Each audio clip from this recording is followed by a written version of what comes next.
35 വർഷത്തെ പ്രവർത്തന പാരമ്പര്യവുമായി Pazhayannur Kallepadam college of technology private ITI admission ആരംഭിച്ചിരിക്കുന്നു. Draftsman civil, electronics mechanic, electrician, fitter, mechanic motor vehicles തുടങ്ങിയ 5 ട്രെയിനിങ്ങുകളിലേക്കും അഡ്മിഷൻ ആരംഭിച്ചിരിക്കുന്നു. College of technology private ITI Kallepadam, Pazhayannur. Ottapalam കണ്ണിയംപുറത്ത് കൂനംതുള്ളി ക്ഷേത്രത്തിന് സമീപം അടച്ചിട്ട വീട് കുത്തി തുറന്ന സ്വർണം വെള്ളിയും അടങ്ങുന്ന ആഭരണങ്ങളും പണവും കവർന്ന കേസിൽ കുപ്രസിദ്ധ മോഷ്ടാവ് പിടിയിൽ. ഒറ്റപ്പാലം കണ്ണിയംപുറത്ത് കൂനംതുള്ളി ക്ഷേത്രത്തിന് സമീപം അടച്ചിട്ട വീട് കുത്തി തുറന്ന സ്വർണം വെള്ളിയും അടങ്ങുന്ന ആഭരണങ്ങളും പണവും കവർന്ന കേസിൽ കുപ്രസിദ്ധ മോഷ്ടാവ് അറസ്റ്റിൽ.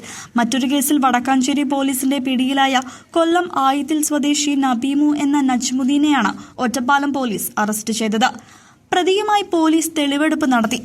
തമിഴ്നാട് കോളേജിലെ അസിസ്റ്റന്റ് പ്രൊഫസറായ തമിഴ്നാട് സ്വദേശി പ്രൊഫസർ വിനോദ് കുമാർ വാടകയ്ക്ക് താമസിക്കുന്ന കണ്ണിയംപുറം കൂനംതുള്ളി ക്ഷേത്രത്തിന് സമീപത്തെ വീട്ടിൽ നിന്ന് 8.5 പവൻ തൂക്കം വരുന്ന സ്വർണ്ണാഭരണങ്ങളും 48 ഗ്രാം വെള്ളി ആഭരണങ്ങളും 3000 രൂപയും കവർന്ന കേസിലെ പ്രതിയാണ് അറസ്റ്റിലായത്. മോഷ്ടിച്ച സ്വർണ്ണാഭരണങ്ങൾ തെളിവെടുപ്പിനിടെ തൃശൂരിലെയും ഒറ്റപ്പാലത്തെയും ജ്വല്ലറികളിൽ നിന്നായി 5 പവനിലേറെ സ്വർണം വീണ്ടെടുത്തു.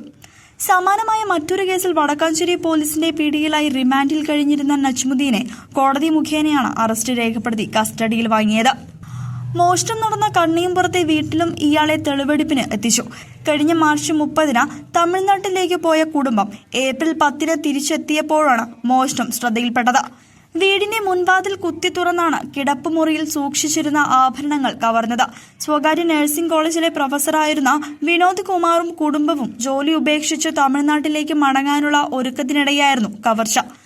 വിനോദ് കുമാറിന്റെ പരാതിയിൽ തുടങ്ങിയ അന്വേഷണം വഴിമുട്ടിയ ഘട്ടത്തിലാണ് കേസിന് തുമ്പായത്. അറസ്റ്റിലായ നജ്മുദ്ദീന്റെ പേരിൽ വിവിധ സ്റ്റേഷനുകളിലായി 25ഓളം മോഷണ കേസുകളുണ്ട്.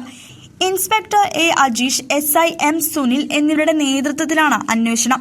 കസ്റ്റഡി കാലാവധി തീരുന്ന തിങ്കളാഴ്ച നജ്മുദ്ദീനെ വീണ്ടും കോടതിയിൽ ഹാജരാക്കും.